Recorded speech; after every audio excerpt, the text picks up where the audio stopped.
dishonorable acts this nigga Wack was involved in when it comes down to your name. All right, so I mean, pretty much, man.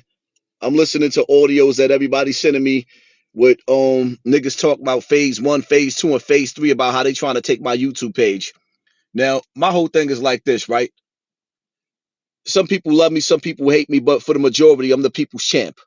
A lot of people love me. The internet got more hate for me than it is on the streets.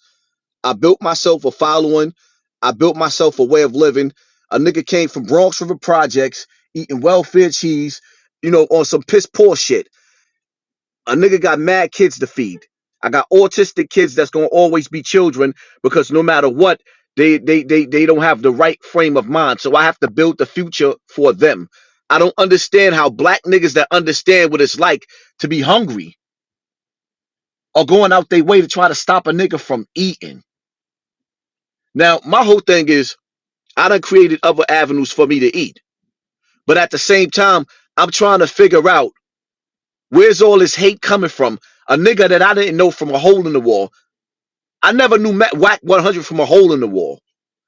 The nigga came out his way to befriend me, sit down with me with Tekashi 6ix9ine, and then try to destroy me.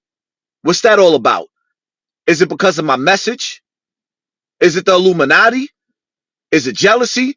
Because I never that bad that I hated so bad. I never met him so bad that I hated him so much that I just wanted him to stop eating to feed his family. This is crazy. I mean, Hey Hassan, you keep going in and out. oh yeah, because somebody tried to call my phone. So yeah, what I'm saying is I never like I'm trying to figure out like how a nigga just go out his way to come meet me to befriend me just to try to destroy me. Is it the Illuminati? You know what I mean? Like, what secret society is behind this? Why are they trying so much during this time where the financial, like, we really seeing a dollar bill collapse right now. We really seeing a change in a major system. We on the verge of World War III. What is it or who is it behind Whack 100 and the rest of these dudes trying to destroy my voice? The feds. Do you Why think is he that? going Do you so? think that he perceives you to be down, so he's trying to get up on you? I mean, my whole thing is like this, right? The nigga is sitting amongst a bunch of black people on Clubhouse, telling them his strategy to destroy my income. Why would you want me to lose my mortgage? Why would you want me to lose my house so I can't take care of my children? Why would you want to force me back into the hood? I don't get that. Where did all this hate come from? He transgressed on me first. I exposed him to be the greasy nigga that he is. And now it's just so much hate. Instead of fighting me, like he could have pulled up when I went to academics the last time, but he realized every time I pull up, I got an army with me. So he's not going to just have his way. My whole thing is bring your crew, bring my crew. We could fight right in the building with academics and we could go live with it. We ain't even got to set it up for no money, but why play with my money? If he want me off the internet, beat me in a fist fight. Don't do it the sucker way. Stop sending lawyers. Stop creating niggas having a bunch of people flag my pages to stop me from feeding my kids. How he gonna act like he give a fuck about Big Pun's wife not being able to feed her kids being in the shelter, but he trying to send me to the shelter? Where's all that hate coming from? Mm. And watch so many black men sitting back participating and watching that. Yo, I tried to help so many. I started the 050 movement. I started Zip with the Drip. I started Z Banger. I started mad people on YouTube. I done extended my hand. And Bulletz Gotti wouldn't have 27,000 followers if it wasn't for me. Yeah, that's what we told him earlier. That's a fact. So Bullet soldier, my yeah. whole thing is I always reach back to help other niggas. So why is everybody going out their way to destroy me? I show love. Wack ain't put nobody on. All he does is put people on his platform or Clubhouse to keep him relevant. And everything that he touch turns to shit. Everything that he's involved with is evil. We all come from the same piss and shit. All of us is suffering. All of us is stressed out. All of us is hurting in some type of way. So why are you trying to hurt us even more? I thought it was us against them.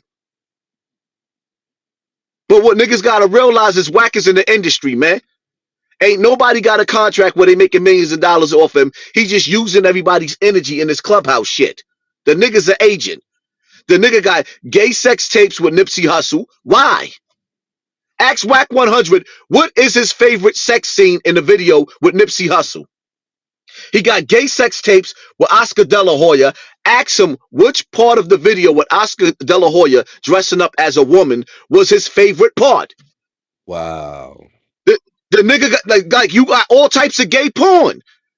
You got porn. You sitting up there watching Kim Kardashian and Ray J. You the nigga that delivers the case, the tapes to Kanye West. Why you got so much black male shit on so many black people?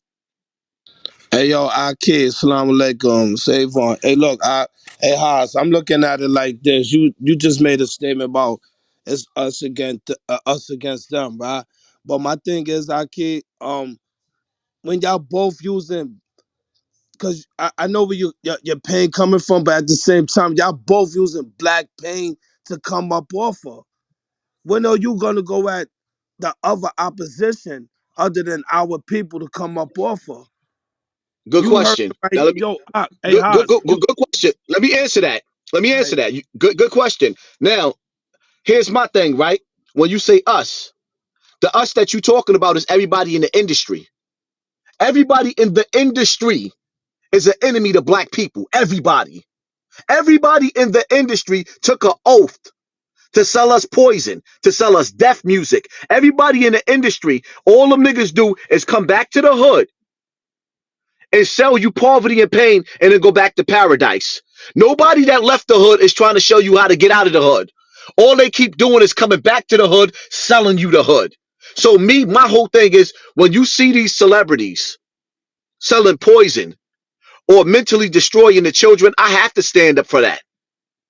I have to speak out against that because these little kids ain't got no fathers at home. These little kids ain't really got no mothers at home neither. Half these kids is being raised by their grandmother.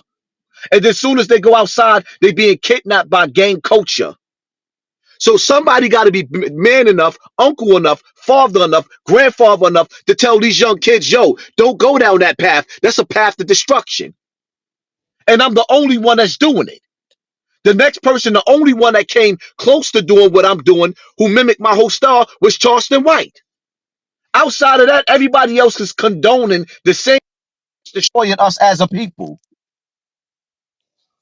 Yo, we can't save the kids, bro. Like at this point right now, that's their parent. That's not your job, my job, nobody's job on this panel. Ask them where they put, like you always say, where's the fathers at, where the mothers at. That's not our job to save these kids, That's bro. not your job. That's my job. That's where my blessings come from. That's why Allah subhanahu wa ta'ala has elevated me and put me in position of life. Even when niggas take my monetization, the whole community came behind me to help me and support me. It's still supporting me. This But is where the Aki, blessings come from. But Aki, hold up. When you use the word Aki, right? yeah, When you understand it, when you understand Islam, right? I do. When you listen. When you understand Islam, you know that every prophet, every messenger Mm-hmm. died trying to change the world. So you can't convince somebody who live his life as a messenger Mm. not to be a messenger. My But fight. Aki, when you say, when you So say look, look, look, Ishaq, look. Listen to hold what I'm on. saying. Let him No, talk, no, Avon. Let him Hassan, talk. let me say this, Hassan. All right, listen. What blood? What blood? Can y'all hear me? We hear you. Yeah, I hear you. I Yeah. hear you. Okay. So listen, I want Hassan to focus on, you know what I mean, the main thing that we dealing with right now. You know what I'm saying? So I want to ask him a question. So Hassan, when you was, you know what I mean, had the conversation with Wack, everything went great. You know what I'm saying? And then all of a sudden he came on Clubhouse and tried to slander your name for no reason. What was running through your head, bro? Like, I just sat down with this fucking guy. You know what I'm saying? Everything seemed like it was peaches and cream. All of a sudden, the sour cream and onions. What was running through your head when that nigga did that, bro? Well, I was actually hurt because it was like if it was something, if it was going to be something, it should have been something when we was face to face. When I was with Whack 100, I could say that podcast when we was together. No matter what he say, I really enjoyed myself, and I thought we really had a good time. And my Right. last conversation with him before he got to Clubhouse was like, "Yo, we gonna get started on your clothing line, and we're gonna get you over there on Spotify. We're gonna take care of all the stuff that we, you know what I mean? Me and this man was talking business, business, business. So then when he came to Clubhouse, he was like, yeah, I told everybody you got fucked in the ass. He never said that to me. Oh man. So So for when me, y'all was face to face and you had the same energy. for when he was face to face, I had a good time. My peoples had a good time. Everybody had. It was like, yo, we left pissy junk smiling, laughing. Niggas had a good time. That was one of my most fun times that I had. I Damn, enjoyed. bro. I'm not gonna sit up there and last a lot of anybody. I really, really had a good time. So the very, very next day, when we started bugging out, my big homie, my big brother was like, yo, what the hell just happened between you and Wack just that fast? Nobody understood it. But for me, to be honest with you, I never trusted him from the jump. See, me, I'm the type of person that I leave a rope. I don't trust nobody. I'm from the hood where niggas leave you slumped in the back in the back staircase. So you learn not to trust nobody, but at the same time, I put trust in him. I just left a rope around his neck for him to hang himself. You know, just like at the end of the day, we all from the hood, man. We know it's a bunch of backstabbers. Some people gonna love you, some people gonna hate you. You never really find out who your friend is until you dead. Say that again, bro. You know, I prayed. I've been praying for the month of Ramadan. I prayed to Allah subhanahu wa ta'ala and I asked him to remove people that's no good in my life. And next thing you know, I see all types of stuff with Bulletz Gotti on the internet. And I'm not even here to discuss him at all. I'm not going to say nothing good or bad about him. I know what I did for him. He know what I did for him. If he could live with Whack 100 calling him a snake while he was disrespecting me and he still stayed, the nigga Whack called, I heard some of that audio. Whack called that man to his face a snake and he felt comfortable with that. I feel comfortable with it too. I'm gonna just leave it as that. I don't wish Bulletz Gotti no harm. I brought him amongst my family. I brought him up, I brought him out amongst my crew, my circle. He came to the club when nobody else ever seen him in the club like that. And every nigga in that club swore that if anything happened to him, we was gonna tear the whole club up. He was safe. The only thing I'm gonna say about Bulletz Gotti, I got a phone call last month, and matter of fact, I'm gonna just leave it as that. Bimmy hit me on the phone. Bimmy was ready to kill Bulletz Gotti and his grandmother. And I put Bulletz Gotti on a three-way and pieced it out between him and Bimmy. Remy Rose, shout out to Remy. Remy hit me up around like the day before. I was on the phone with her. She had a hit squad ready to tear him and his grandmother up. And you know, I spoke to her and asked her to please leave Bulletz Gotti alone. This is what I do for him. But you know, it is what it is. I wish him the best of luck. You know what I mean? Ain't no turning back. You know, I wish him the best of luck. I'm listening to them. I'm listening to Whack 100. Like, yeah, we gonna go on to phase two. Bulletz Gotti actually sat up there. He sat up there and actually told Whack 100 he's going for his monetization again in June. Why would he tell Whack that? That's personal stuff that I gave him as a brother. Why would you give my enemy something to hurt me to stop me from feeding my children? Why? And anybody that can sit down with a nigga that can do something like that to me or anybody else when I ain't did nothing but show him love, I mean, it is what it is. A snake is always going to be a snake.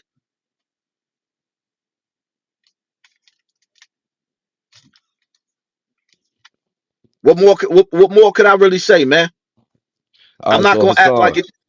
this is what I did, right? Because you know he's in another room and he won't come over here. You know what I'm saying? But I think he's gonna come over Listen, here. I don't want to talk to him. I don't want to have a convo. I don't want to know why he did it. He did what he did. That's it. I'm like, I don't even have like what, He like I admitted. said, He definitely like, admitted it just now. listen, Right. at the end of the day, at the end of the day, Bimmy was going like really really smoke him and his grandmother because he was out there putting out there that Bimmy was a rat. Bimmy is a dangerous nigga. Bimmy's an old school strong nigga, a old school strong, very very strong nigga. I spoke to Bimmy on the phone, put Bulletz Gotti on that phone and deaded that. You know what I mean? That's the type of shit that I did. Bulletz Gotti don't even understand. Right before I lost my monetization, I was in the process. I just bought one of, I ain't gonna say who, but I just bought one of my other brothers a car, one of my homies a car. I was actually gonna buy Bulletz Gotti a car so the nigga could get around and actually go into the next phase of my podcast and shit because I was bringing Bulletz Gotti with me. But like I said, I Wow. prayed to God. I prayed to God and I asked him to remove people from my life that ain't no good for me. And ever since I lost my monetization, I've been falling out with a lot of people because I've been taking care of a lot of people that just sit up there and they thinking that it's over for me. I left the internet for 2 weeks and the whole internet went crazy. I never even made a video to say what happened. I just said, you know what? Let me just start my fasting. Let me let God handle this and do what I do. And the whole internet went crazy. And somewhere down the line, some people started jumping ship. But it bees like that sometimes. How they say in Mobb Deep, you find out who your true friends when you up north bleeding. Can't find a shorty to troop the bed with you. Hit with a 2 to 4. Like, damn, son, it's only been 2 weeks. Damn. Well, I basically hollered at him, you know what I'm saying? And he went into a little rant of, yo, he put the footage out, the audio, so this is what I did. He was like, you know what I mean, you did that in his way of trying to Hold get up, back. hold up, hold up. I put what footage and audio out? What the conversation with I guess what, you know what I mean, the Big U situation when y'all was speaking. He was like, you Oh, put that oh, out oh. there, So and that was his instead of way of him getting back. fighting me as a man or being a better podcaster, he just want to destroy something that I built. He want to keep on crying to YouTube like, please take his page. Y'all That's a respect that? fact. That's what he said. Who respects that though? We don't respect nothing he do. Let's talk about it. He's a bitch. Mod, stop bringing He people said on he said stage. basically, you know what I mean, he used his weapons of war. I told him, I said, if you got weapons of war, you know what I mean, you got the right to use it. But if somebody call you out, like he called me out, he called me out 2 years ago. I've been trying to get the fade and he won't give it to me. So I'm gonna say, Hassan, you gotta wait in line, my nigga. You know what I'm saying? I gotta get my fade first. You know what I mean? Yeah, But but he my whole thing admitted is as a he man, admitted in front of he has to everybody explain that he did that. he has to explain to y'all. He has to explain to y'all. He had the chance and the opportunity. Like when he made it seem so colorful. Yo, I was outnumbered. Y'all had my niggas in that room, but he had Takashi had like 30 gang niggas with him, and he had Secret Service with him. All that shit that y'all watch, what y'all see with Takashi 6ix9ine getting jumped in that gym, that's fake. It's fake. Let's talk about it. Takashi goes nowhere without Secret Service. Mm, I saw that for myself when I had to go to the bathroom. When I was on academics, they tried to stop me from going to the bathroom, but I really had to pee with all that liquor. When I went in the hallway, they was like, nah, it's almost over. I'm like, nah, I really got to use the bathroom. So when I went in the hallway and I seen all them Secret Service men out there, I said, that's why they didn't want me to go to the bathroom. He had men in black everywhere. Takashi wow. 6ix9ine got beat up. He got beat up in the gym and then turned around. He got beat up by Latin Kings, then turned around and dropped a Spanish song. How y'all fall for that? Do y'all realize when Takashi 6ix9ine went viral on academics with me and Whack Right. 100? Do you realize at that point in time Takashi 6ix9ine was being blackballed? And that was Mm. when they did this show with me and Takashi and Whack 100 and academics, Takashi 6ix9ine career picked back up and it never went back down. They used me. Why else would a bunch of millionaires come find a nigga that's struggling, trying to make